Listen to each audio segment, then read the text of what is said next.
गुल्ली डंडे से क्रिकेट तक, मुझसे ज्यादा बोर दुनिया में और कौन हो सकता है कि सारा पाकिस्तान इस वक्त क्रिकेट क्रिकेट कर रहा है और मुझ बोर को क्रिकेट से दिलचस्पी ही कोई नहीं। मैं थोड़ा सा मुबालगा कर गया हूं।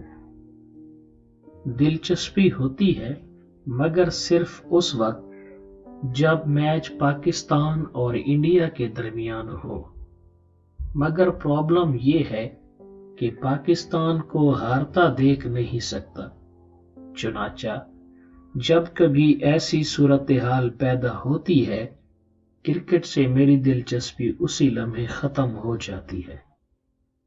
दरअसल मैं बहुत सुस्त इंसान हूं। बचपन में भी खेलने के लिए बिस्तर से नीचे नहीं उतरा। चारपाई पर बैठे बैठे बहनों के साथ लूडो खेल लिया करता था। मगर अब्बा जी को कमरे में आता देखकर हम बहन भाई लूडो छुपा दिया करते थे। हमें लूडो खेलने की इजाजत नहीं थी। उनका ख्याल था कि बात लूडो से शुरू होकर ताश तक पहुंचेगी और फिर ताश से जुए का आगाज होगा। चुनाचा nip the evil in the bud के मुहावरे पर अमल करते हुए बुराई का सर शुरू ही से कुचल दिया। मगर बुराई का सर कुचलना कोई इतना आसान तो नहीं। चुनाचा बुराई का ये सिलसिला उस वक्त तक जारी रहता जब तक अब्बा जी घर से बाहर होते।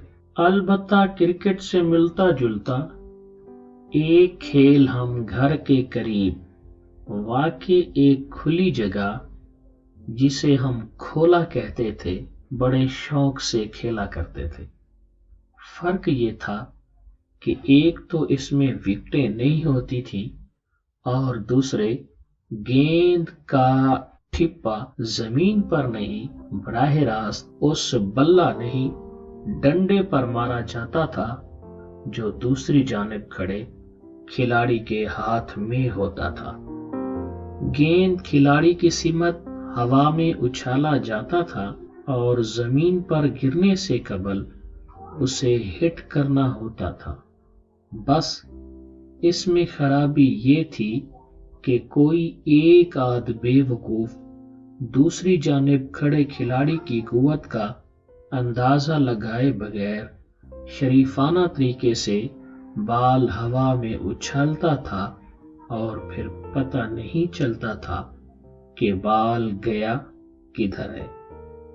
हिट इतनी जोरदार होती थी कि गेंद की तलाश में घरों की छतों की तलाशी लेना पड़ती थी।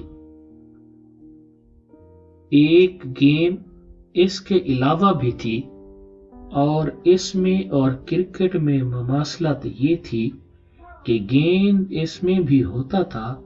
फर्क ये था कि गेंद रबड़ का होता था। इसमें ना विकेटें होती थी और ना बल्ला या डंडा, बल्कि जिसके हाथ में ये गेंद लग जाती वो पूरी कुव्वत से दूसरे को दे मारता। इस गेंद में कोई असूल व ज़वाबित नहीं थे, बल्कि कोई अखलाकी असूल भी नहीं था। चुनाचा ये जिस्म के किसी भी हिस्से पर मारी जा सकती थी। कुछ खबीस किस्म के दोस्त तो गेंद ताक कर किसी ऐसी जगह मारते जिसके बाद मुजरूब वहीं ढेर हो जाता और काफी देर तक उठ ना पाता। इस दहशत गर्दाना खेल को पिट्ठोग्राम कहा जाता था।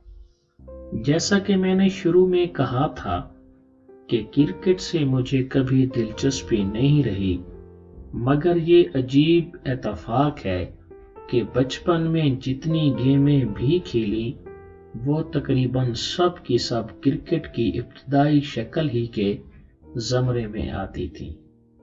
ऐसा नहीं था कि इस दौर में کرکٹ ہوتا ہی نہیں تھا، ہوتا تھا مگر ہم نے تو وہی کھیل کھیلنا تھا جو ہمیں دستیاب تھا۔ چنانچہ کرکٹ سے ملتی جلتی ایک گیم گلی ڈنڈا بھی تھی۔ اس میں ایک گلی ہوتی تھی اور ایک ڈنڈا ہوتا تھا۔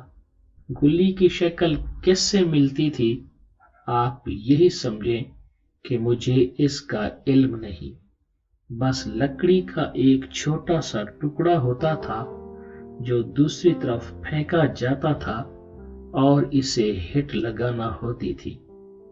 اس دور میں آنکھوں کے ڈاکٹروں کا کاروبار خاصا پھیلا، کیونکہ یہ گلی اکثر آنکھوں میں بھی جا لگتی تھی۔ البتہ ایک گیم ایسی تھی جس کی کوئی مماثلت کرکٹ سے نہیں تھی۔ یہ کانچ کے بنٹے ہوتے تھے۔ یہ جوئے کی ایک قسم تھی جس میں ہارنے والے کو جیتنے والے کی خدمت میں کچھ بنٹے پیش کرنا پڑتے تھے۔ ہوتا یہ تھا کہ گراؤنڈ جو ہمارا کھولا تھا میں ایک کتھی کھودی جاتی تھی۔ کتھی کیا ہوتی تھی؟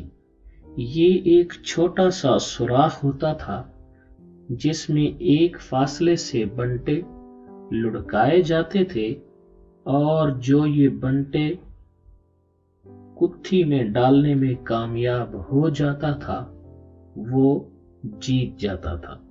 تاہم واضح رہے یہ سب کھیل اور اس کے علاوہ پتنگ بازی مجھے ابا جی سے چھپ کر کرنا پڑتی تھی۔ ابا جی چونکہ جوانی میں خود فٹ بال کھیلا کرتے تھے، لہذا انہوں نے مجھے خود فٹ بال خرید کر دی، جس سے میں اکیلا ہی کھیلا کرتا تھا کہ محلے کا کوئی بچہ اس میں میرا شرکت دار بننے کو تیار نہ تھا۔ اور یا پھر ابا جی مجھے مجید پہلوان کے اکھاڑے پر جانے کے لیے کہتے۔ چنانچہ میں نے کچھ دن بلکہ اس دن تک پہلوانوں کے ساتھ زور آزمائی کی جب تک ایک بدبخت پہلوان نے میرا بازو نہیں توڑ دیا۔ البتہ جب میرا خاندان وزیر آباد سے ماڈل ٹاؤن لاہور منتقل ہوا تو کچھ مہذب قسم کے کھیل کھیلنے کا موقع ملا۔ ان میں ایک کرکٹ تھی، بلکہ قابل بیان کرکٹ ہی تھا۔ پہلے کئی دن تو بلہ پکڑنا ہی نہیں آیا۔ یہ سیکھا تو بجائے اس کے کہ میں گیند کو ہٹ کرتا، وہ اکثر مجھے ہٹ کرتی۔ چنانچہ کچھ ہی دنوں میں طبیعت اس سے اچاٹ ہو گئی، بلکہ یہ بھی کوئی گیم ہے جو محض مار کھانے کے لیے کھیلی جائے۔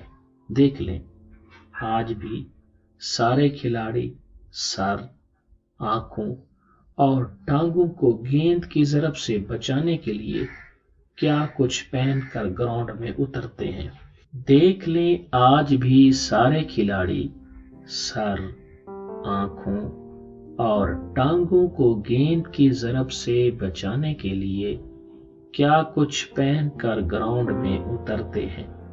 سو کرکٹ کے ساتھ میری دلچسپی اب اتنی ہی رہ گئی ہے کہ میچ ہو اور ہمارا کوئی سورما انڈیا کو ناک چنے چبوا دے، مگر کیا کیا جائے، فی الحال تو ہماری قوم ایک دوسرے کو ناک چنے چبوانے کی کوشش میں لگی رہتی ہے، اور یوں اب اپنی ناک کی بھی کسی کو شرم نہیں رہی۔